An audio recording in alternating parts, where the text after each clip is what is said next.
আল্লাহর ওলির কাছে কি সবাই আসে না? আসে। কিন্তু মোল্লার কাছে যায় না কেন? হাদিস কার বাণী বলেন? হাদিস কার বাণী? ইমাম বুখারী। হাদিস হলো মুয়াবিয়ার সেই হাদিস ফ্যাক্টরির বাণী। মুয়াবিয়ার হাদিস ফ্যাক্টরিতে শুধু হাদিস বানাইছিল নবীর নামে। কেন? আবু বকর ও উসমান আর মুয়াবিয়াকে রক্ষা করার জন্য, বাঁচার জন্য। আর এই 5 ওয়াক্ত নামাজ সেই সম্মানিত খলিফা কে? ওমর। আবু বকরের আমলে মসজিদ ছিল না। সর্বপ্রথম নবীর ওফাতের পরে মসজিদ যদি বানিয়ে থাকে সে বানিয়েছিল ওমর। মসজিদে নববী। সবাই বল, প্রত্যেকে বলে নবী মসজিদ বানাইছেন। আচ্ছা, নবী যদি মসজিদ বানাবে, মসজিদ বানায় মুসলমানদের গণ্ডির মধ্যে রেখে যাবে, তাহলে হিন্দু বৌদ্ধ ইহুদি নাসারা খ্রিস্টানের নবী কি আল্লাহর নবী না? কি নবী? তাদের নবী ছিল না?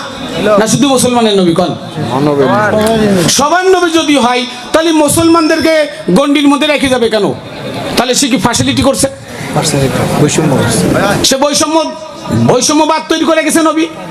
হিন্দু বৌদ্ধ মুসলমান খ্রিস্টান নাকি? নবীর কাছে কি খ্রিস্টান আসতো না? ইহুদি আসতো না? নাসারারা আসতো না? আল্লাহর ওলির কাছে কি সবাই আসে না? আসে। কিন্তু মোল্লার কাছে যায় না কেন?